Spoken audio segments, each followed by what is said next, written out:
მეგობრებო, მოგესალმებით. მე დავაანონსე, რომ მომდევნო საჯარო ტაროს სეანსის თემა იქნებოდა რა ბუმერანგი დაუბრუნდებათ მტრებს.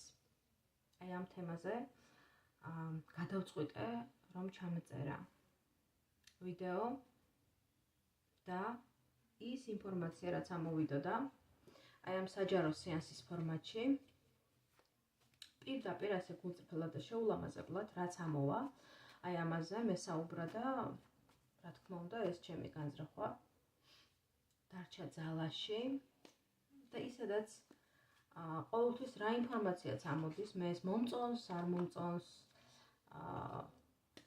რამდენად მოსწონს ეს მაყურებელს, რამდენად მისაღებია მისთვის. ეს ნაკლებად საინტერესოა ჩემთვის იმდენად, რამდენადაც ფამილიარობა ძალიან შორს არის ჩემგან, პიროვნულად. ანუ, რა ინფორმაციაც ამოდის, რასაც მეუბნებიან ტაროს არკანები, იმას ვაჟღერებ ფაქტიურად, ანუ გამტარი ვარ იმ ინფორმაციის, რაც მოდის ჩემთან. ვიღაცა შეიძლება მეტი უნდა რომ მოისმინოს, ვიღაცას შეიძლება სურვილი აქვს რომ უფრო მისთვის მისაღები ინტერპრეტაცია მოისმინოს, მაგრამ მე არასოდეს არ ვღალატობ ერთ პრინციპს, ეს არის სამართლიანობის და სიმართლის პრინციპი და ისე ჩემი ბუნება სამართლიანობისკენ არის მიდრეკილი. ამიტომ რაც მოდის. როგორი სახითაც მოდის ინფორმაცია, ეს რამდენად მოსაწონია ჩვენთვის, ეს მეორე საკითხია, მაგრამ რადგან ის მოდის იმ სახით, რა სახითაც მოდის, ესე იგი ის იმ სახით უნდა იმ ფორმით და იმ შინაარსით უნდა გაჟღერდეს. ეხლა ის თემა, რომელიც მე ავირჩიე დღეს, ხომ, ბუმერანგი მტრებს. ეს ძალიან რთული და საკვანძო თემატიკაა და თემა იმ თვალსაზრისით, რომ ყველაზე მეტად დგას სამართლიანობის პრინციპზე. ანუ ყოველთვის ბუმერანგი ბრუნდება იმ შემთხვევაში ადამიანთან, რომელიც მოიქცა უსამართლოდ, რომელმაც დაარღვია სამყაროს სამართლიანობის პრინციპი და მის წინააღმდეგ უკვე ამუშავდა მიზეზშედეგობრიობის ცნება და სამყაროში ყველაფერი მიზეზშედეგობრიობაზე დგას და კავშირები მიზეზშედეგობრიობიდან გამომდინარე არსებობს. ვითარებასა და დამდგარ შედეგს შორის ყოველთვის დგას რაღაცა მაკავშირებელი. ამიტომ არასოდეს ბუმერანგი არ ბრუნდება უმიზეზოდ, ეს ამის თქმა მინდა. ყოველთვის არსებობს წინაპირობები, ყოველთვის არსებობს გამომწვევი მიზეზები, რაც წარმოადგენს წინაპირობებს და წინამძღვარს იმისთვის, რომ რაღაცა კონკრეტული ნეგატიური შედეგი დადგეს ამა თუ იმ ადამიანის ცხოვრებაში. არაფერი უმიზეზოდ არ ხდება. ამასთან ისეთი მარტივი მიდგომა, როგორიც არის სიკეთისა და ბოროტების ცნება, აქ არ მუშაობს. ჩვენ ვიცით, რომ არსებობს სიკეთე და არსებობს ბოროტება. ხო? ჩვენ გვჯერა და გვწამს, რომ თუ სიკეთით ვიმუშავებთ და სიკეთით ვიმოქმედებთ, ანუ თუ სიკეთეს დავთესავთ, აუცილებლად მოვიმკით სიკეთეს. მაგრამ დედამიწაზე ესე მარტივად ეს პრინციპი არ მუშაობს.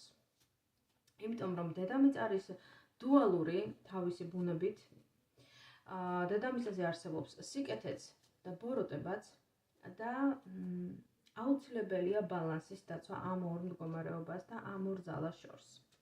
ჭარბი სიკეთე ხშირად ბოროტებით ბრუნდება. აი, თუნდაც დააკვირდით, რამდენჯერ ყოფილა ისეთი რამ თქვენს ცხოვრებაში და ბევრჯერ მომისმენია ადამიანებისგან, რომ აი მე ამდენი სიკეთე გავაკეთე, ამდენი კარგი გავუკეთე, ასე მოვიქეცი, ისე მოვიქეცი, თან გადავყევი, მაგრამ ბოროტებით დამებრუნდა, ეს ყოფილი მიღალა და მიმატოვა,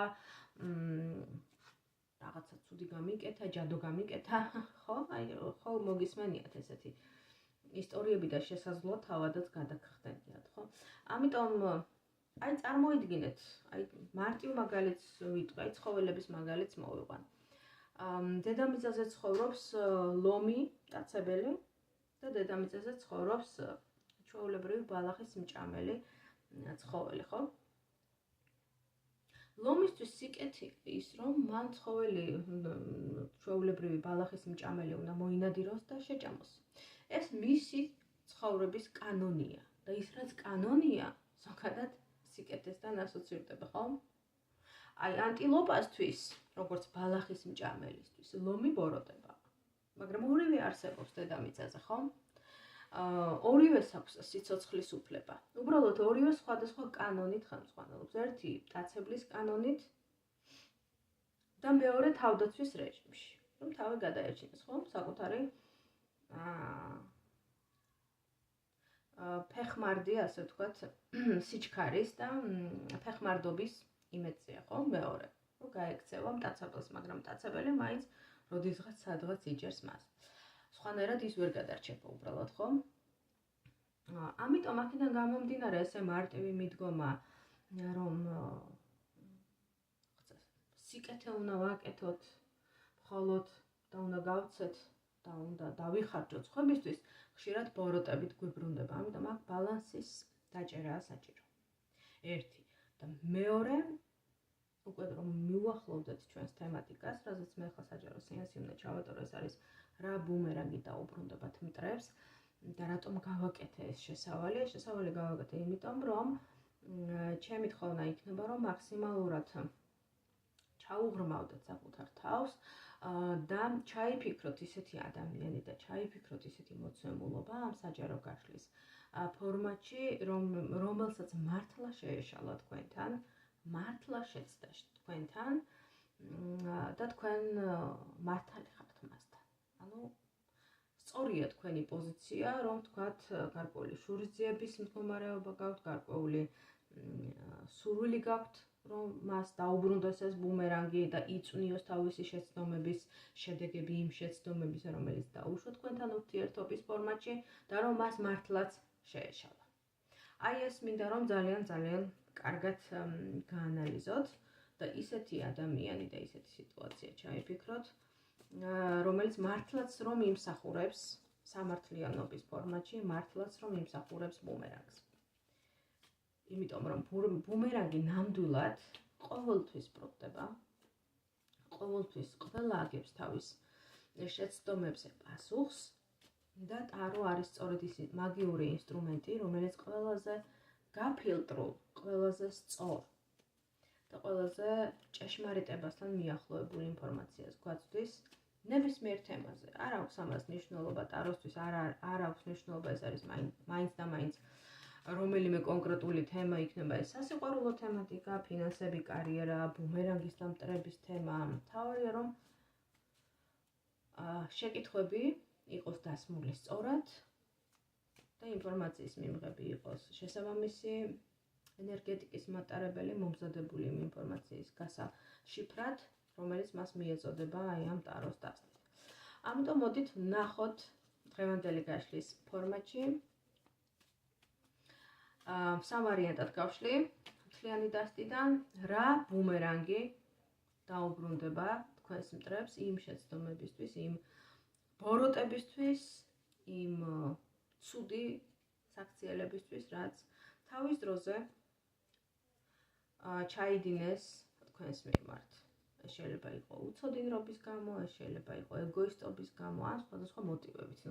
ამას არ აქვს მნიშვნელობა. თავარია რომ ეს ქმედება განხორციელდა. მოდით ვნახოთ. სამი ვარიანტი. პირველი, მოდით ვნახოთ თქვენი მტრის სიგნიფიკატორი, ხო? პირველი იყოს სიგნიფიკატორი, როგორი ადამიანი ამოვა, როგორი მტერი ამოვა. მეორე ვარიანტი, მტრის სიგნიფიკატორი და მესამე ვარიანტი. მტრის სიგნიფიკატორი.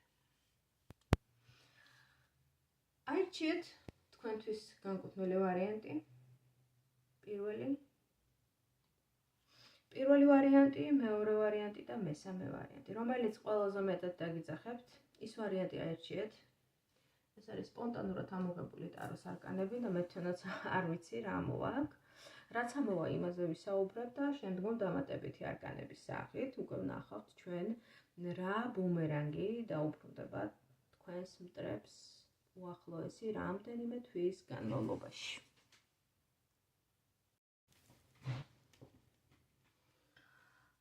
მოდით ნახოთ პირველი ვარიანტის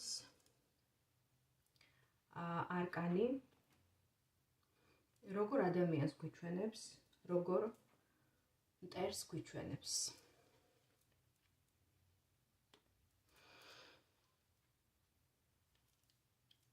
აქ ამოდის არკანის სიკვდილი. ეს არის ტაროს მაღალი არკანი, მე-13 არკანი.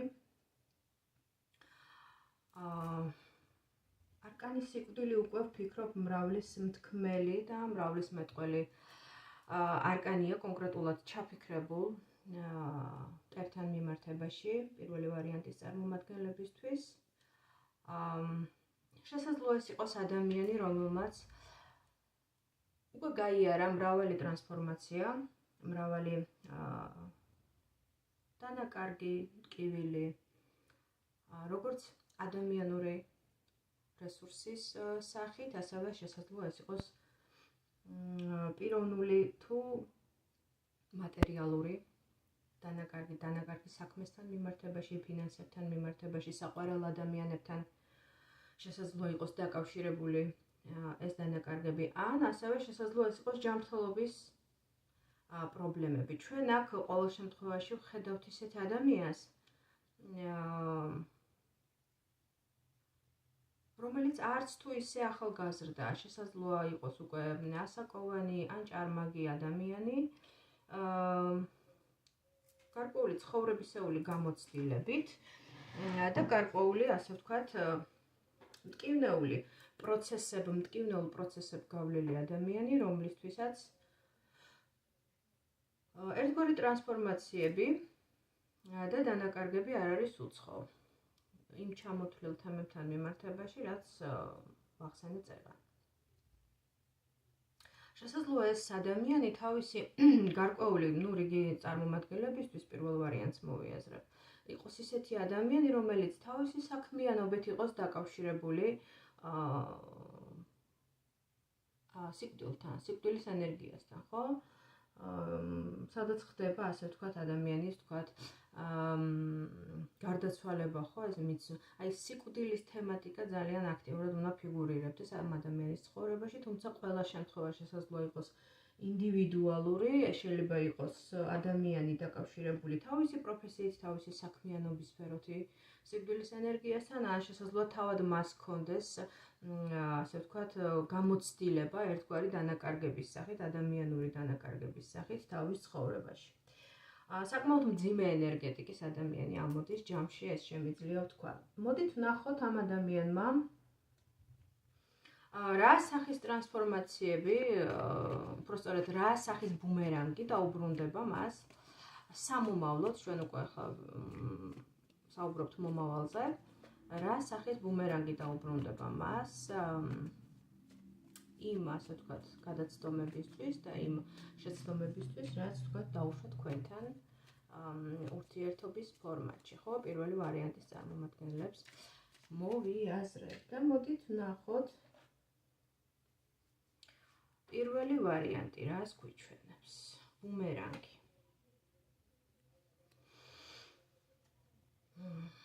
ამოდის არკანი სამყარო. არკანის სამყარო ეს არის გარკვეული ლოგიკური დასასრული, გარკვეული თემებისა, გარკვეული ცხოვრებისეული ეპიზოდებისა. შესაძლოა ამ ადამიანმა მართლაც რაღაც მნიშვნელოვანი დაკარგა, ან დაკარგავს სამომავლოდ, ვინაიდან ჩვენ უკვე ახლა მომავალზე ვსაუბრობთ.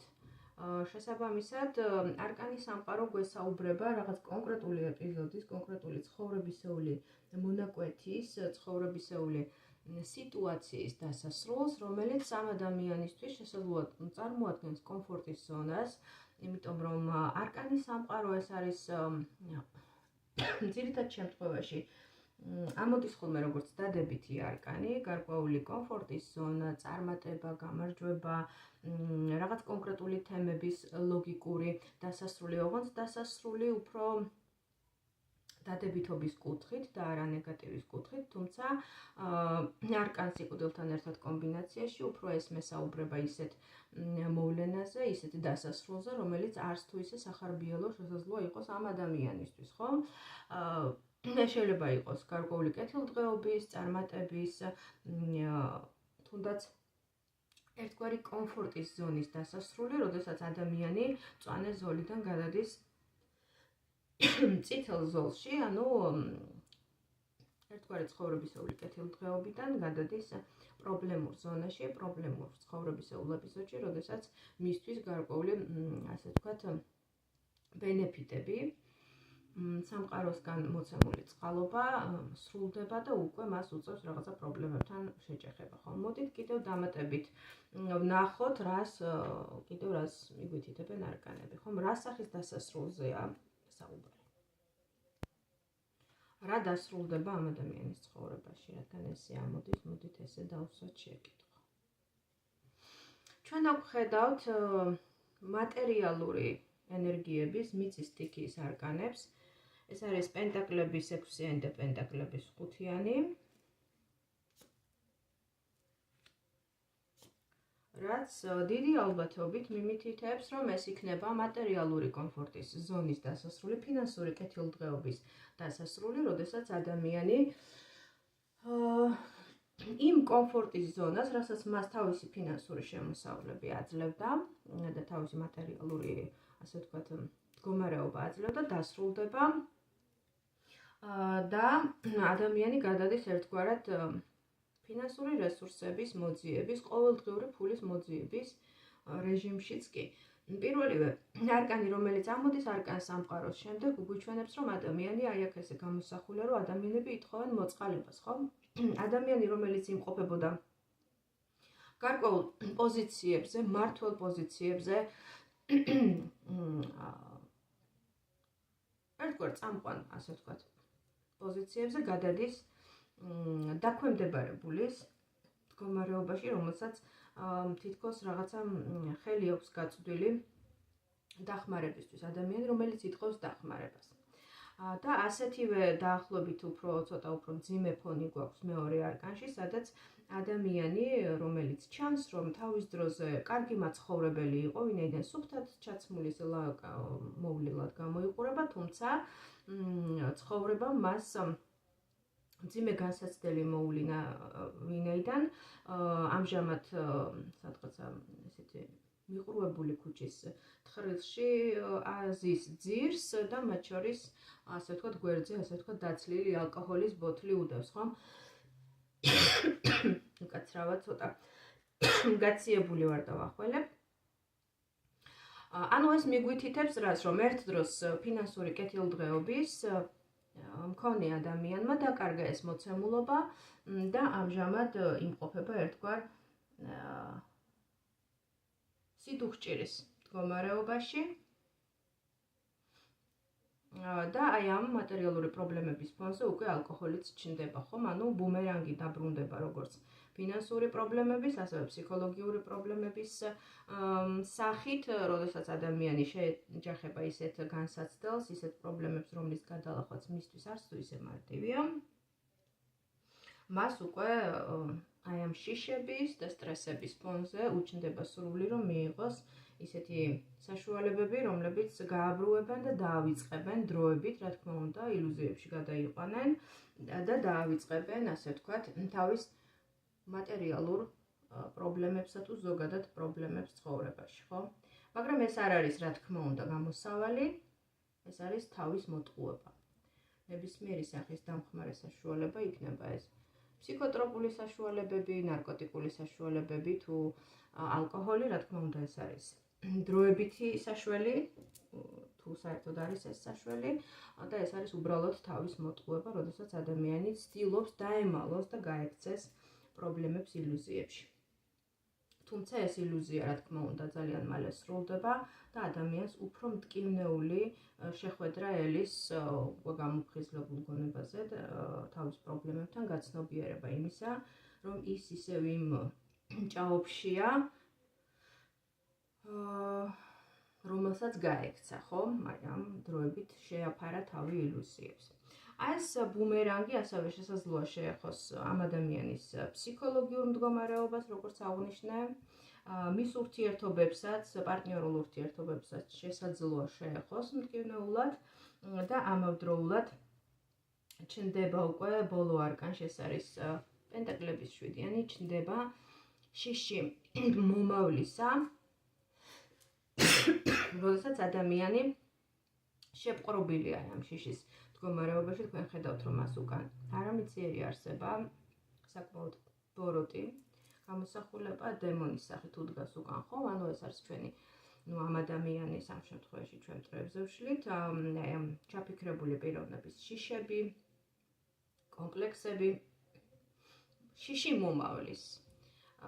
შიში იმისა, რომ მას არ დაინდობს ცხოვრება, არ დაინდობენ ადამიანები და ის სამუდამოდ დარჩება აი ამ ერთგვარ კოლაფსში და ვერასოდეს ვერ დააღწევს თავს აი ამ ჭაობს. აი ესეთი ბუმერანგი გვიჩვენა პირველმა ვარიანტმა და ვნახოთ შემდეგი ვარიანტი, მეორე ვარიანტი რა ნეგატივს გვიჩვენებს ბუმერანგის სახით. და მოდით ვნახოთ მეორე ვარიანტში ვინ როგორი ადამიანი ამოვა. ჩვენ აქ ხედავთ, ეს არის პენტაკლების პაჟი. ეს არის ახალგაზრდა ადამიანი, ან ადამიანი, რომელიც ეხლა დგავს თავის ცხოვრებაში მნიშვნელოვან ნაბიჯებს. ეხლა იწყებს, ასე ვთქვათ, თავის ცხოვრებაში მნიშვნელოვანი ნაბიჯების გადადგმას. შესაძლოა ეს იყოს ადამიანი, რომელიც ან სწავლობს რამეს, ან სადმე სწავლობს, ან ყოველ შემთხვევაში შესაძლოა ეს იყოს როგორი მოცემულობა იცით, რომ ადამიანი ეხლა სწავლობს ცხოვრებას, ხო? ანუ რაღაცაში დამწყები, რაღაცაში მოსწავლე ადამიანი. შესაძლოა პირდაპირ მნიშვნელობით ესე არ გავიგოთ, რომ მაინდა-მაინც ადამიანი ვთქვათ რაღაცა მოსწავლეობის ხანას გადის, ან რაღაცა ვთქვათ სწავლების პროცესშია, მაგრამ ეს შეიძლება იყოს ადამიანი, რომელიც რაღაც ახალი იდეას ანვითარებს, რაღაცა ახალი გზების ძიების პროცესშია და სხვათა შორის ჩვენ აქ ვხედავთ საკმაოდ მატერიალისტ, ფულის მოყვარულ ადამიანს.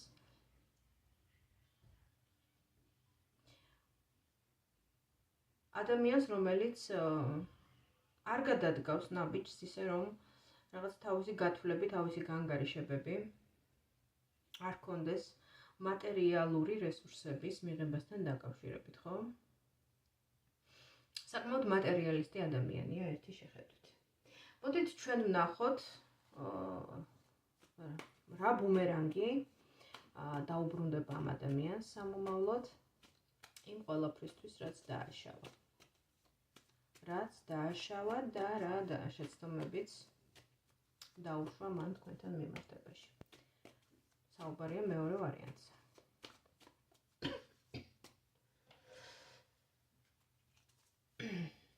ნახოთ.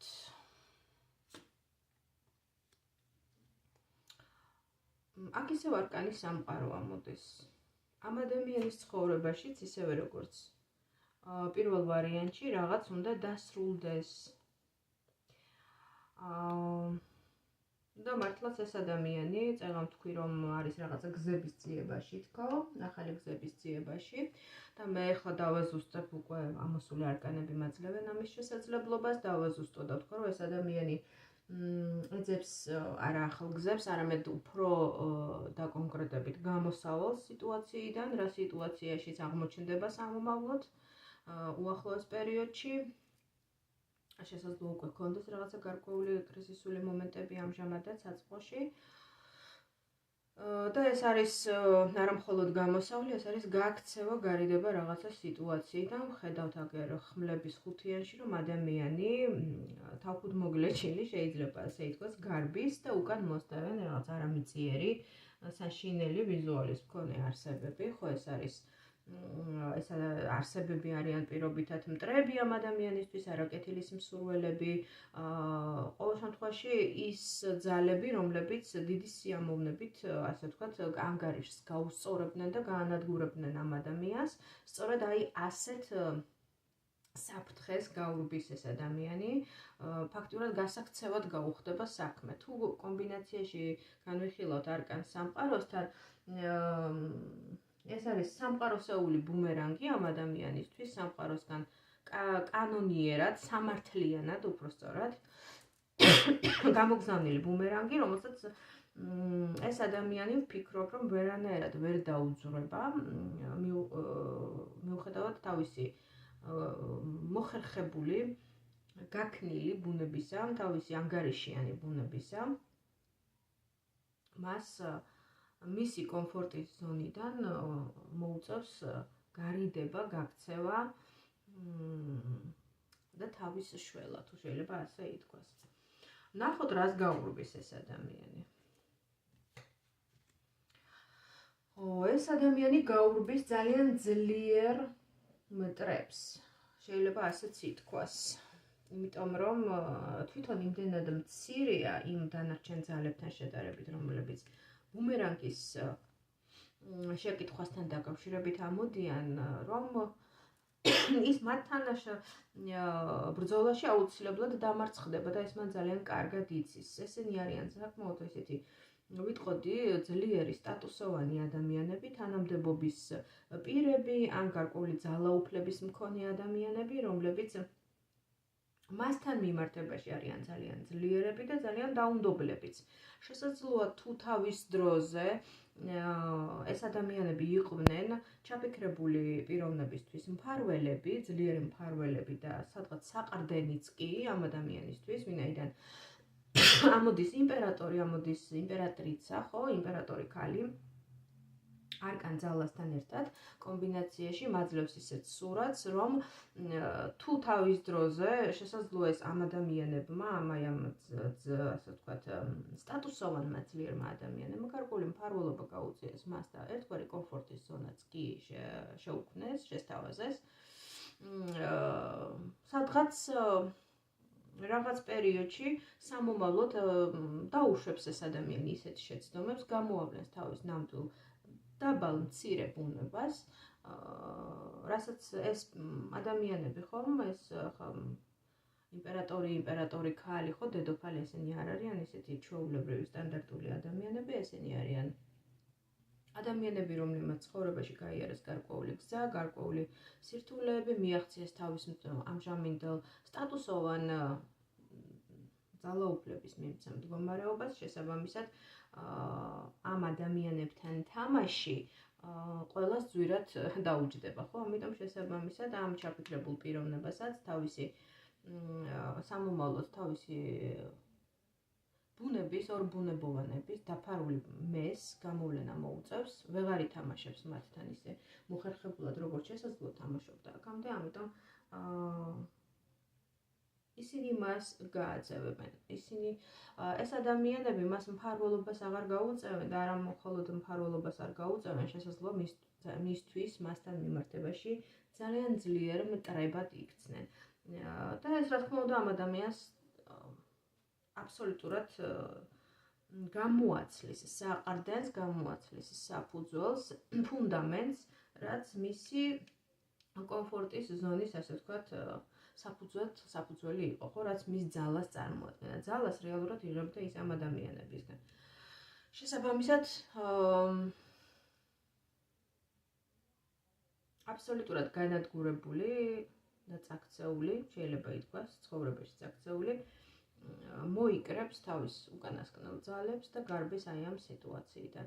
არ ვიცი, ეს სამსახურებრივად მოხდება, სამეგობრო წრეში მოხდება, თუ სანათესაო წრეში, თუ ცხოვრების რომელ ასპარეზზე, ეს თითეული ჩაფიქრებული ადამიანის შემთხვევაში ეს იქნება ინდივიდუალური ასე ვთქვათ, შაბლონი და ინდივიდუალური მოცემულობა, მაგრამ ყველა შემთხვევაში ეს ადამიანი კარგავს თავის ძალას, რომელიც მდგომარეობდა ძლიერ სამეგობრო წრეში, ძლიერ სანათესაურში, ძლიერ მფარველებში. შესაძლოა ეს იყოს სამსახურეობრივი სფერო, როგორც აღნიშნე, სამეგობრო, ოჯახი, შესაძლოა იყვნენ ძლიერი მფარველები ოჯახში, ხო? და ასე შემდეგ. ასეთი სურათი მოგცა მეორე ვარიანტმა. ადამიანი, რომელიც იღებს სამომავლოდ ბუმერანგს, ძალის, სტატუსის, კომფორტის ზონის დაკარგვის სახით და მფარველების დაკარგვის სახით, რომლებიც დიდი ალბათობით რიგ შემთხვევებში და უმრავლეს შემთხვევაში იქცევიან მფარველობიდან გადადიან მტრობის ფორმატში, რაც ამ ადამიანს აიძულებს, რომ გაიქცეს არსებული სიტუაციიდან ნებისმიერ მიმართულებით, თუმცა არ დარჩეს იქ, სადაც ამჟამად არის. აი ესეთი სურათი მოგცა მეორე ვარიანტმა, ჩემო ძვირფასებო და მოდით ვნახოთ ბოლო მესამე ვარიანტი.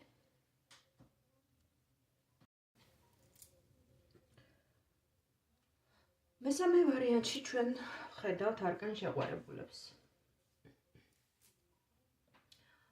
ერთი შეხედვით ეს არის საკმაოდ დადებითი არკანი, ვინაიდან ურთიერთობის სიყვარულის ან შეყვარებული ადამიანის სიგნიფიკატორად მოგვევლინა, მაგრამ შესაძლოა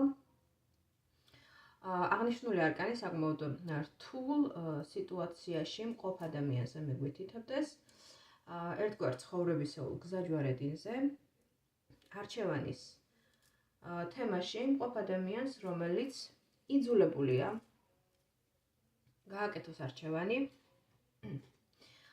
ცხოვრების ამ ეტაპზე და ეს არჩევანი არის აუცილებლად გარკვეულ სირთულეებთან დაკავშირებული და შესაძლოა ეს იყოს არჩევანი ერთგვარ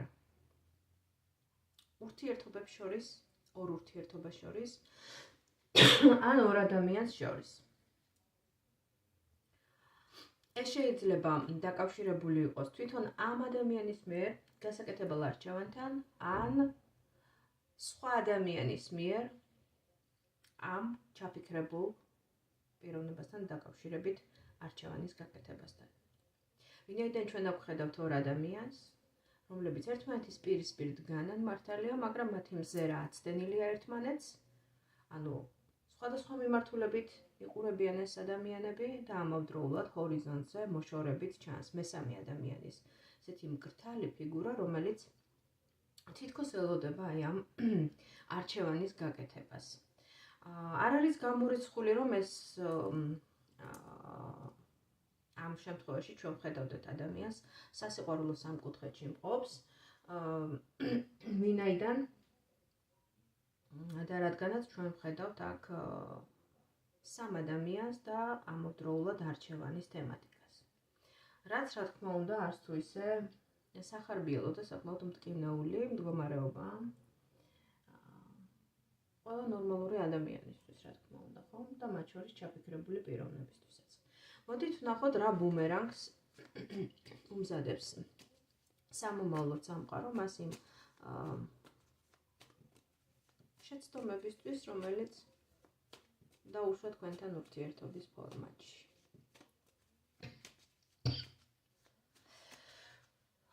საინტერესოა მართლაც რა ამოვა, ხო?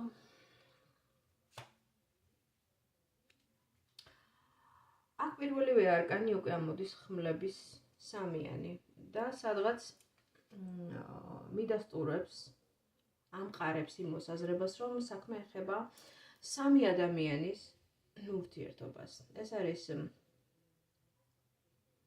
ერთგვარი იმედგაცრუება, გულის გატეხვა, გულის ტკივილი, ღალატი, ტყუილი ურთიერთობაში. დიდი ალბათობით ეს ბუმერანგი დაკავშირებულია სასიყვარულო პარტნიორულ ურთიერთობასთან და მასთან დაკავშირებულ სირთულეებთან, მასთან დაკავშირებულ პრობლემებთან.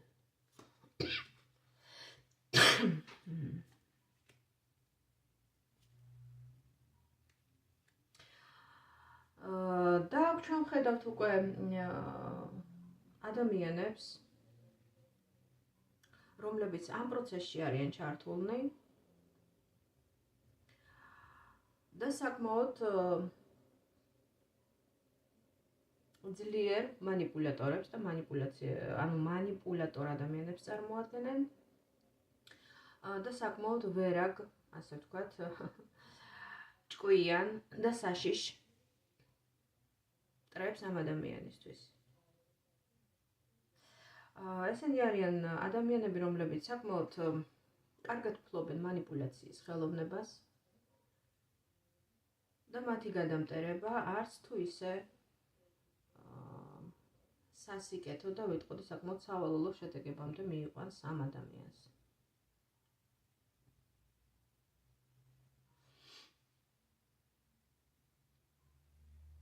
ჩვენ აქ ვხედავთ ადამიანებს, კვერთხების დედოფალს, არკან ეშმაკსა და განდეგილთან ერთად. დიდი ალბათობით ამ ადამიანს შესაძლოა ბუმერანგი დაუბრუნდეს, როგორც აღნიშნე პარტნიორულ ურთიერთობაში. ღალატის, მიტოვების, მოტყუების, ტყუილის სახით. და თუ მან თავის დროზე იგივე გაუკეთა სხვა ადამიანს, ან ადამიანებს, მათ შორის თქვენ, სამომავლოდ შესაძლოა ის დადგეს სწორედ ასეთი მოცემულობის წინაშე, რომ იგი მოატყუონ, უღალატონ და მიატოვონ. და ეს იქნება ძალიან მტკივნეული მისთვის, მოულოდნელი და მტკივნეული. აქ ამოსული არკანები არა ყველა წარმომადგენლისთვის, თუმცა რიგი შემთხვევებზე შესაძლოა ესეც რეზონირდეს, რომ აქ ადგილი ქონდეს სასიყვარულო მაგიის გამოყენებას მის პარტნიორზე, ანუ ზოგადად ურთიერთობაზე, დემონური ენერგიების ჩართვას, რაც განაპირობებს სწორედ ურთიერთობის შლას მის ამჟამინდელ პარტნიორთან სამომავლოდ.